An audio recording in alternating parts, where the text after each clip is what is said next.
When it's raining, I can't read the ground. When it's raining, OBD to system sound. When it's raining, I can't read the ground. I can see it and I can feel it, but I can't read the ground. OBD to system sound when it's raining, OBD to system sound. And so that's the message that I got. Well, had to call the Global Steel company in Texas back and sing them that song on their message machine. And,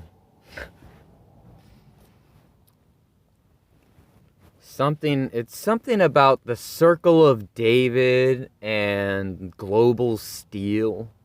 And then,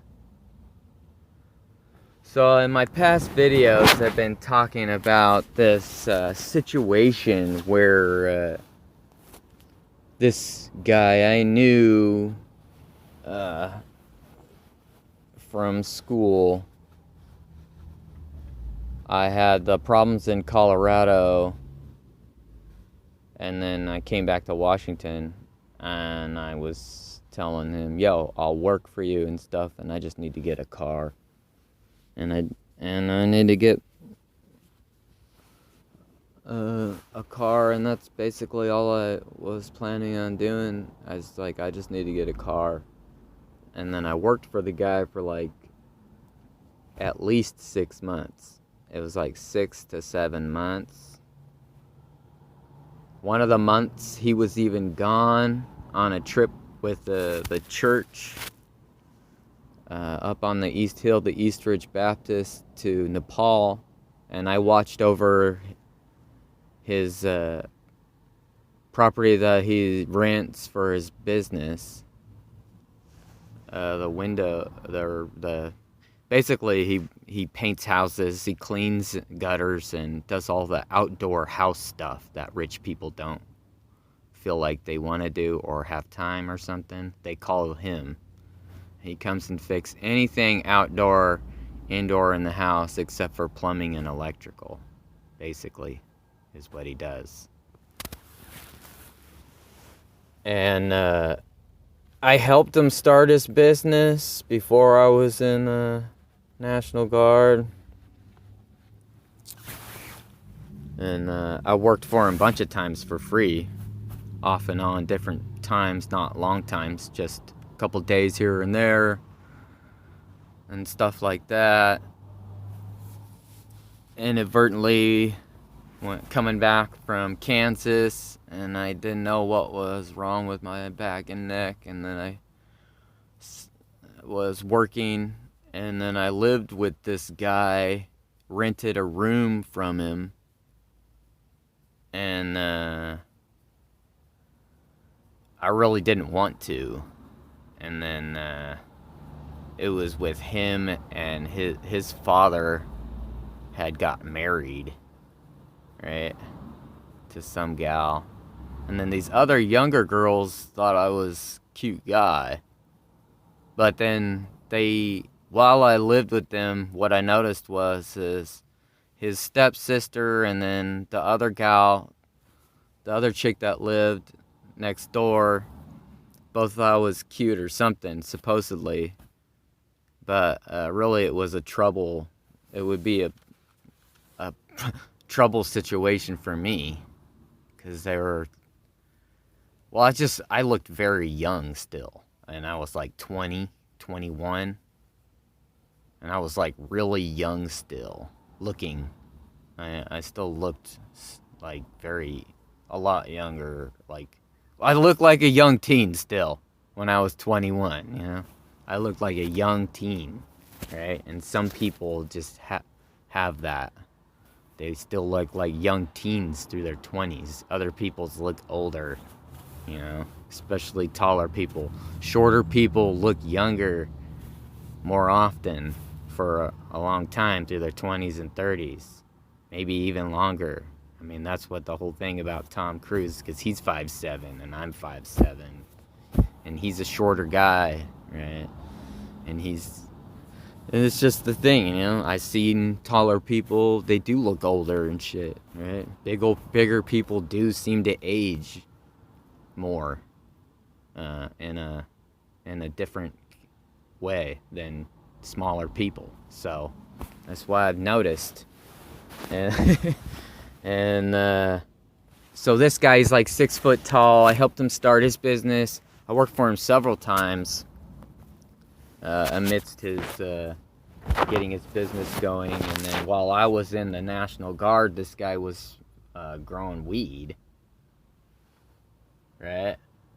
And then he didn't really have to work very much. They had a fucking easy ass time, and I was fucking barreling through army trainings with fucking infection in my spine, and they were acting clueless around me and shit. So then they fucking did that stupid ass mental ward bullshit with the VA in Denver, and then I came back to Washington, and this motherfucker was willing to have me around and help me, but then he started acting fucking spooky and shit. And I was getting this strange notion that he was part of some kind of circle of ring activity within the church or something, is what he was acting really fucking spooky, like just been waiting for opportunity to do this trick that he pulled, and then basically just acting like you ain't shit and you're not getting paid, and then but he had a roundabout way of putting off talking to me constantly, and then about pay, and I was really getting tired from working, but then kept getting up every day and working. I mean, because I had an infection in my spine, I was getting really tired, and I was just hoping, I'll just keep working, and then I won't bother him about the money, and I'll get some money eventually. Alright? I'll get some money off him. It's not that big of a deal. I'm crashing in the room. I started cleaning up the house like a little bit, kind of like reorganizing tools and shit, because he had stuff stacked all over in these rooms, all crazy style. And so I guess what I came to the conclusion is they had that whole property set up all stupid like that, and he lives like that, and he acts like he can't organize very well and shit as some kind of artistic thing or something. And the property's still there, and he still lives there, and they're rebuilding shit all around that piece of property that his landlord owns, and everything's starting to look really like new and rebuilt, and this old property is still there, and it looks like junk. And he's got junk piled up all over around the yards and around the house and stuff. There's junk everywhere. It's crazy because he had like a 1969 Mach 1 in the garage. It's sitting in the garage. It just doesn't have interior. It doesn't have seats. Or it has seats, it doesn't have interior. The seats are in it, but they're not bolted in. But it has centerline racing rims. And it's a 1969 Mach 1. And it's been sitting in the garage for I don't know how long while he's been working. And then he keeps piling up more vehicles around, but everything's broken, and he never intends to actually work on it. And it's weird, like he's collecting broken shit intentionally or something. And so this guy, I known him since I was like 12 or 11 or 12 years old when I met him. We were even on a Kent Parks basketball team together, this guy, and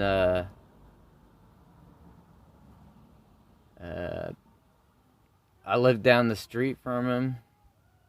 And then his dad and him moved, and then it's just like I knew the guy, right? He knew my situation or something. He's not telling me about it. Then he's acting creepy. And then basically the whole house situation when I came back to Washington was some kind of setup where they were trying to intrigue me to burn down that property. And then now it's all still sitting there. He's still renting it. They were trying to intrigue me to burn down the property. And I don't want to get into all of it. They had a couple conversations about candles. And then the intrigue was that they had a roundabout way of trying to intrigue me to have the idea to light a candle in the house when no one was there and let the house burn down. And then I know Walmart sells the candles in glass, right? And the glass breaks and the candle fucking burns the house down. So, and they still sell those candles at Walmart. I know that. And I don't know if it's a thing. If you light one of those Walmart candles in your house, the insurance has to take that because they sell it at Walmart. I don't know. Maybe people will get the idea that they think they can do that, and then they don't get shit, and they get nothing. But whatever the case is, Walmart sells candles mounted in glass, and that's a terrible idea, and people get that idea. Some people get to use it, and some people get screwed or something. I don't know, right? Some people get to win that, and some people don't, and get hit with fraud or something. I don't know, right? So, but they sell it, so it might be some kind of game, or appears to be a game, if it's not. So, he gave me this inclusion of gesturing because of the way I the way I observed the way he was had friendships with other people, and then how he associated with the church and stuff. That there's some kind of thing called the Circle of David, and it's something about a global steele concept. And that's East Hill, East Ridge Baptist, something. And then on Kent East Hill, Washington. Kent, Washington. And so the guy was certainly trying to get me to burn the house down. When I told a police officer about it and tried to report that he wasn't paying me, the cop listened to what I said but wouldn't make a report. And then he told me, he said, "Oh, I don't care about that." He actually is what the officer had told me. He said he didn't care about that. He didn't care about that. I don't care about that. Sorry about that, or something. And then they were acting really careless. And then when I went up to the East Hill Baptist Church to talk to him about it, they called the police. And I had my notebooks there, and I was telling them about what I was writing about, because I had already been writing about stuff.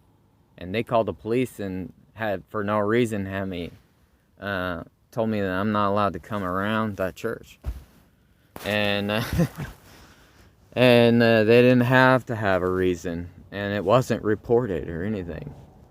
And so, you're in pain and you're desperate, you need some help, and then they're playing burn the house down at you. That's what happened to me. And then burn the house down. So, and then it's another thing, whereas I'm getting the SSDI for a somewhat questionable whatever it is. They made it happen to me, and then I got it, right? It's a hard thing to do or something to get that, or I had to have it on my back for a long time. And then I'm under the impression it's some kind of global concept. And then they want one, and they're acting spooky at me, like basically acting as if we want glow balls. We want to have glow balls to play with, and we don't really give a fuck about you, and it will be a matter of time. Well, someone will be willing to take you out, to take the glow ball into the game, and they're going to leave you. Either you're going to be alive or dead, but you're not going to have whatever you've been they're going to steal your identity, or is what they were acting like.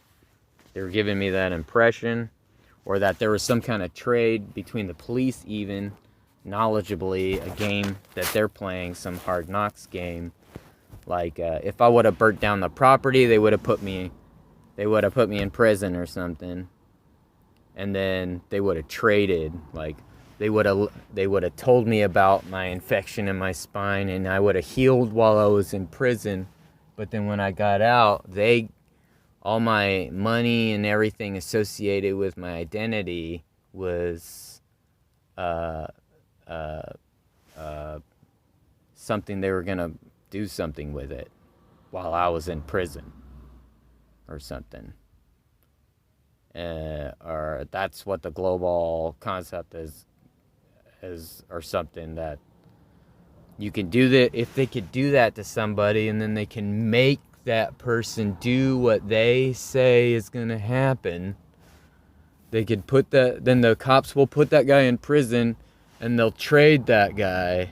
They'll give the benefits he got as a glow ball to some organization or something, and then they let him heal while he's in prison or something.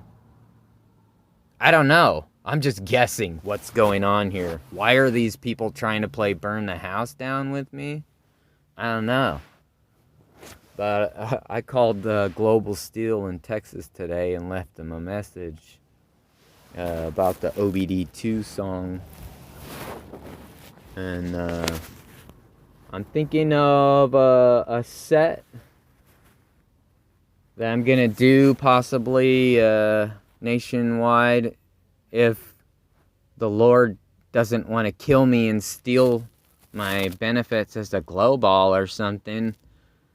Then maybe I can come up by doing this weird comedy set that has a lot of pre-recorded stuff that play while I'm charading on a stage with it's like a female mannequin body, a male mannequin head, and then a bunch of cards and stuff. And it's kind of funny.